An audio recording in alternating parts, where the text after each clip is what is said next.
Welcome to Stat Masters. I'm your host, Evan Ringler, and every week on this show, I bring you actionable statistical takeaways to give you an edge in your fantasy leagues. I use PlayerProfiler's data analysis tools to do the majority of my research for this show. Let's get it started with the Cleveland Browns. Since Jameis took over at quarterback, the Browns rank first in plays per game, fourth in plays per minute over expected, first in dropback rate, and second in dropback rate over expected. Over the same span, the Browns defense ranks 29th in EPA per play, 20th in EPA per dropback, and 32nd in EPA per rush. While it's unlikely that 70-plus plays per game will continue, this is a perfect situation for Jameis to be Jameis. We currently have them projected for the most pass attempts rest of season. Jameis also has a depth of target of 9.7 yards behind only Anthony Richardson. Tillman, Judy, and Moore are all startable on a week-to-week basis. Next up, the Eagles defense. In weeks 1 through 5, the Eagles defense ranked 28th in EPA per play, 20th in success rate, 28th in EPA per dropback, and 24th in EPA per rush. Since week 6, they rank 1st in EPA per play, 1st in success rate, 2nd in EPA per dropback, and 2nd in EPA per rush. This happens to coincide with the moment Cooper DeJean became the Eagles' full-time slot cornerback. Before week 6, he played just 8 snaps. The Eagles seem to have a super team once again. Avoid this defense in fantasy matchups if possible. Now let's look at the Eagles offense. The Eagles offense is currently last in the NFL in terms of both dropback rate and dropback rate over expected. The good news is that they rank 3rd in plays per game. However, I expect this to regress as their plays per minute over expected ranks 18th, and they're likely to be in positive game scripts. We currently have Philly projected to be 1st in rush attempts, but last in pass attempts rest of season. Next up, Tommy Devito. While Daniel Jones has been far from good, Devito is still a huge downgrade for Malik Neighbors' fantasy outlook. This year, Jones had a sack rate of 7.5%, better than 9 other starting quarterbacks. Last year, Devito had a sack rate of 15.6%. For context, Will Levis and Deshaun Watson are around 12.2%. So this is by far the worst in the league. Devito also has a scramble rate of 9.3% versus Jones' 4.1%. In total, only 75% of Devito's dropbacks turned into pass attempts, far less than any other quarterback. As a result, we project the Giants to be bottom 3 in pass attempts with Tommy Devito. Now let's look at Christian Watson. Over the last 3 games, Watson has emerged as the wide receiver 1 in Green Bay, at least in terms of usage. In this span, Watson is leading the Packers in target share by 5% and air yard share by 23%. Among 98 wide receivers with 150-plus routes this year, Watson ranks 7th in yards per route run and 11th in EPX. Watson has always had huge upside. The increased usage over the last few weeks had made him jump back into fantasy relevance as a wide receiver 3 for now.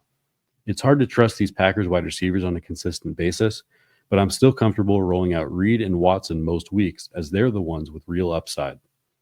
Now let's look at Jaxon Smith-Njigba. Are we finally seeing the JSN breakout? Over the last 3 games, he has earned a 35% target share and a 53% air yard share, which is truly elite wide receiver 1 usage. Over the same span, Tyler Lockett's usage has fallen off a cliff with 10% target share and 17% air yard share. JSN also ranks well in yards after the catch, juke rate, and target rate versus man coverage. JSN has huge upside, especially as a dynasty asset.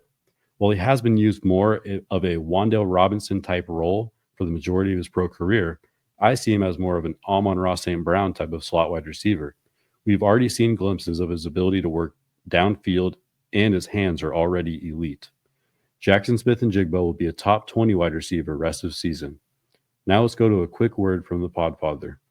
Oh, incredible news about Fast Draft. Fast Draft DFS is live. It's called the Flex 6 Frenzy. You just draft 6 guys, running backs, wide receivers, tight ends for the Sunday slate. You like Jahmyr Gibbs? You like Jaxon Smith-Njigba? You like Tyrone Tracy? Draft him, draft him, draft him. And the beauty is, you can just order 5 teams, submit your rankings, and Fast Draft will email you the results. We awarded $1,000 in prizes our first week, and we're just going up from there. Soon there's going to be a select 6. No drafting at all. You just pick any 6 guys. Our DFS mantra, just say no to salaries on Fast Draft. Don't forget there's free tools on Fast Draft too. You want to get ready for startup season? We've created the best dynasty mock draft experience there is. And if you want to play in these DFS contests, and our best ball contest for 2025 are coming very soon too, just use promo code PODFATHER when you deposit and you get a free draft. It's that easy. And you're like, oh, I already have Fast Draft. Great. Refer a friend. Have them put your username in as the promo code, and then you and your friend will both get an instant deposit match up to $25. We got DFS. We got Dynasty Mocks. We got Best Ball. It's all there for you on fastdraft.app. Check it out. And the promo code is PODFATHER. All right, let's get right back into it with CeeDee Lamb. CeeDee is not dead yet. While his fantasy outlook obviously took a giant hit with the injury to Dak Prescott, this could be overcome with volume. With a horrible defense and running game, the Cowboys have been forced to throw the ball a ton. I currently have Dallas projected to be fourth in pass attempts rest of season. Over the last 3 weeks, Lamb has seen a significantly lower depth of target. This is a positive for his projection with Cooper Rush, especially in PPR formats. Another floor-raising aspect of his profile is his usage in the running game. CeeDee ranks third among wide receivers in both carries and rushing yards. While Lamb's ceiling is obviously nowhere near where it used to be, you can still plug him into your lineup as a floor play due to high volume and low depth of target. Next up, the Bears wide receivers. Over the last 4 games, Keenan Allen has a 27% target share, while Rome Odunze is at 26% and DJ Moore is at 23%. In terms of air yard share, Odunze is at 40%, Allen at 34%, and Moore is all the way down at 19%.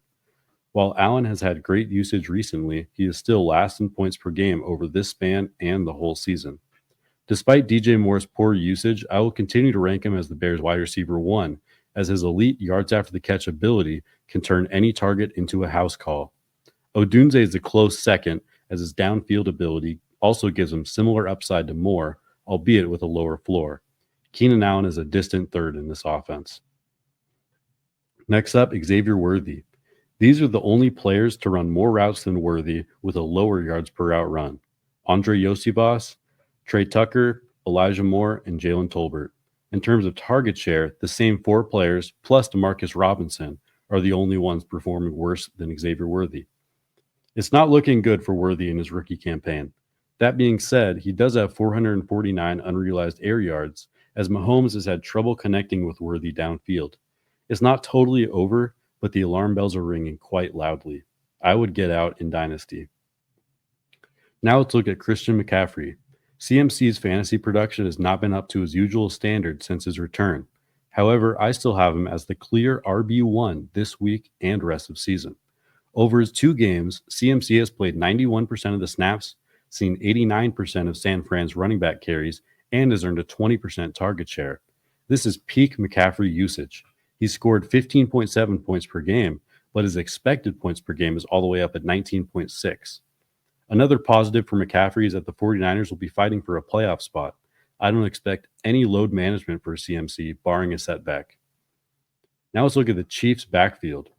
Over the last 4 games, it's become clear that the Chiefs do not trust Samaje Perine or Carson Steele to carry the ball on a consistent basis, as they have combined for just 9 rushes in this span. Meanwhile, Kareem Hunt has been the worst volume running back in the league this season by most efficiency metrics. Among 28 running backs with 100-plus carries, he ranks dead last in terms of breakaway run rate, EPX, true yards per carry, yards created per rush, and yards per carry over expected. With Isaiah Pacheco already logging 2 limited practices this week, all signs are pointing to a bell cow role down the stretch this season. While he may lose third down snaps to Perine, Pacheco will have a great role.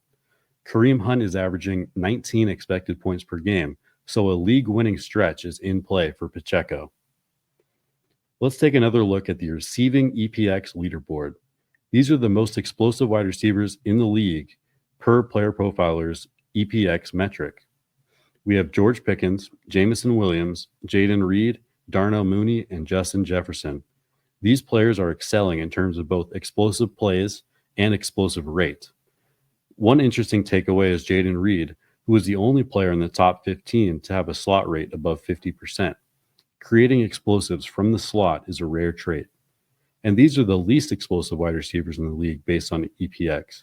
Keenan Allen, Mason Tipton, Jalen Polk, Justin Watson, and Van Jefferson.